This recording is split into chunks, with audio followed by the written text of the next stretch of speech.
Assalamualaikum warahmatullahi wabarakatuh. A'udzu billahi minasyaitonir rajim. Bismillahirrahmanirrahim. Rabbi shrah li sadri wa yassir li amri wahlul 'uqdatam min lisani yafqahu qawli. Kita tahu bersama bahwa air yang sedikit itu sangat sensitif bagi orang-orang yang ingin bersuci atau menyucikan. Misalnya air sedikit itu yang kurang daripada ukuran yang telah ditetapkan oleh syar'i, yaitu sehasta 6 jari kali sehasta 6 jari, atau bahasa sentimeter 60 cm kali 4 persegi 60 cm, lebih kurang seperti itu. Nah, itu air yang banyak namanya. Kalau kurang daripada itu, maka airnya itu sedikit. Nah, air ini yang sedikit ini yang kita bicarakan hari ini. Ini sensitif sekali bagi orang-orang yang ingin bersuci atau menyucikan, atau berwudu, atau mandi wajib. Ini sangat penting bagi mereka untuk menjaga stabilnya air tersebut supaya jangan bernajis atau mustakmal. Nah, kalau air sedikit itu mengenai percikan air anggota wudhu yang pertama daripada orang yang berwudhu, maka percikan itu jatuh ke dalam air yang sedikit, maka mustakmallah air tersebut, maka tidak boleh diambil untuk berwudhu lagi atau mandi wajib, tidak boleh lagi karena air itu sudah mustakmal. Tapi untuk minum boleh. Nah, beda dengan air najis. Air mustakmal minum boleh. Untuk bersuci saja tidak boleh. Menyucikan tidak boleh. Mengambil wudhu tidak boleh. Mandi wajib tidak boleh. Itu gara-gara kena percikan anggota fardu daripada berwudu ataupun percikan daripada mandi wajib. Nah, jatuh ke dalam itu maka mustakmallah air tersebut, maka tidak boleh dipergunakan untuk bersuci atau menyucikan. Nah, lalu kalau ditambah air yang sedikit itu menjadi banyak, ditambah lagi misalnya air mustakmal itu ditambah menjadi banyak lagi. Seperti hukum tadi yang kita bilang, hukum banyak seperti mana tadi? Nah, sehasta 6 jari, sudah banyak lagi kita tambah. Nah, jadi air itu suci menyucikan lagi, sudah bisa mandi wajib. Jadi jangan dibuang air mustakmal itu. Bisa ditambah, kemudian bisa dipakai kembali untuk suci menyucikan. Nah, itu masalah air sedikit bila bercampur dengan air mustakmal. Sekarang kalau air yang sedikit ini bercampur dengan najis, nah ini beda ceritanya. Kalau air yang sedikit itu bercampur dengan najis, maka di sana hukumnya beda-beda. Bila air yang sedikit itu jatuh sedikit saja najis, walaupun tidak berubah atau tidak berubah, sedikit saja jatuh najis, misalnya kotoran cicak, tai cicak jatuh ke dalam air sedikit tersebut, maka hukumnya najis walaupun berubah atau tidak berubah. Caranya bagaimana kalau air itu tidak berubah, dibuang sayang? Ya dicampur, buang najisnya dulu, dicampur lagi yang banyak, dirasakan lagi, dilihat lagi berubah atau tidak. Tidak berubah berarti boleh dipakai untuk menyucikan kembali. Nah, ini kalau tidak berubah. Tapi kalau airnya sedikit tadi sebelum ditambah, berubah tidak berubah, tetap najis.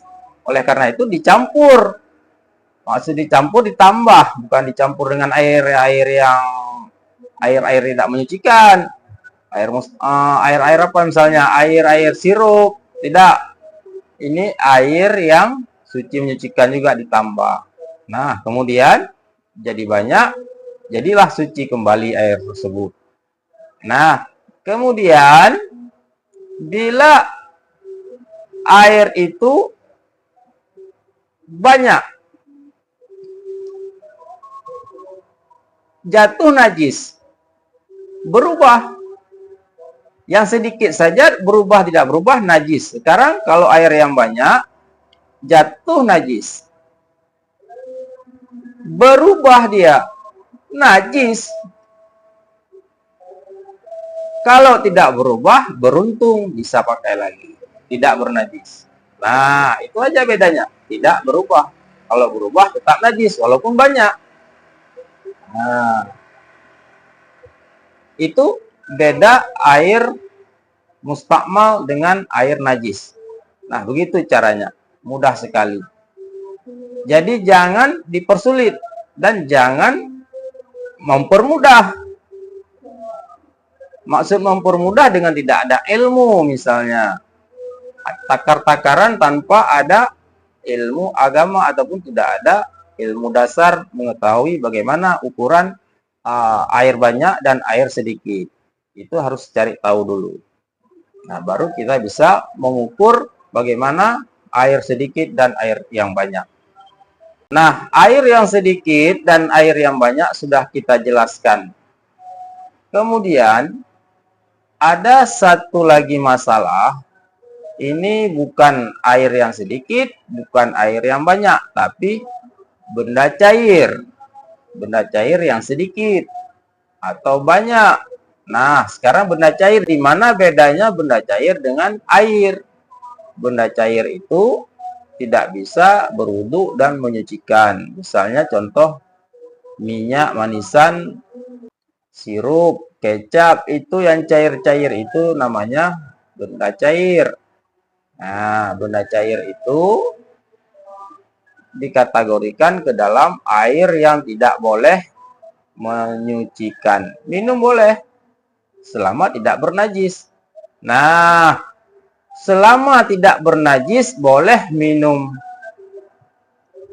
manisan, madu, susu, kecap, sirup, dan sebagainya, kopi, minuman semuanya itu suci bila tidak kena najis. Yang paling penting kita ingat adalah ketika benda cair itu semua, misalnya salah satunya jatuh najis, nah ini yang sensitif sekali. Bila jatuh najis kepada benda cair tersebut, apakah itu sirup, apakah itu madu, jatuh najis ke dalamnya. Sedikit jatuh najis, sedangkan manisan itu banyak, atau madu itu banyak, maka bernajislah benda cair tersebut. Bernajislah madu tersebut walaupun madu itu sebanyak 2 ton. Sebanyak kolam renang. Tetap bernajis. Tidak bisa disucikan lagi. Alangkah sayangnya, alangkah ruginya, ya bagaimana kita mau katakan hukumnya seperti itu. Oleh karena itu, caranya sebelum terjadi, ditutuplah, dijagalah, dijaga, ditutup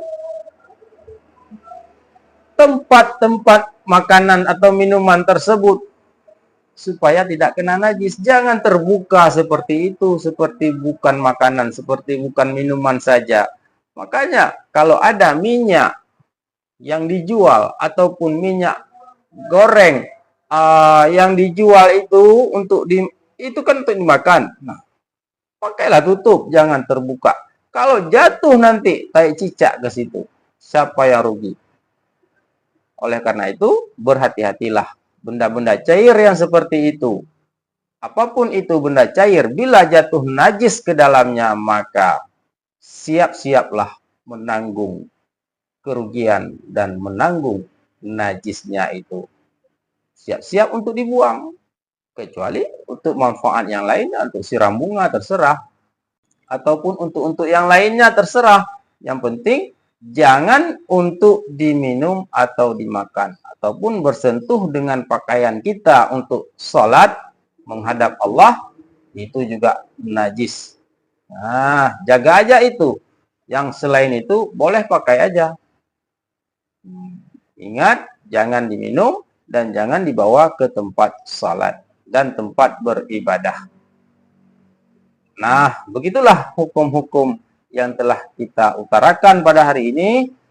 Di lain waktu kita akan tambahkan kembali. Lebih dan kurang saya mohon maaf. Wallahu a'lam bishawab. Wabillahi taufiq wal hidayah. Assalamualaikum warahmatullahi wabarakatuh.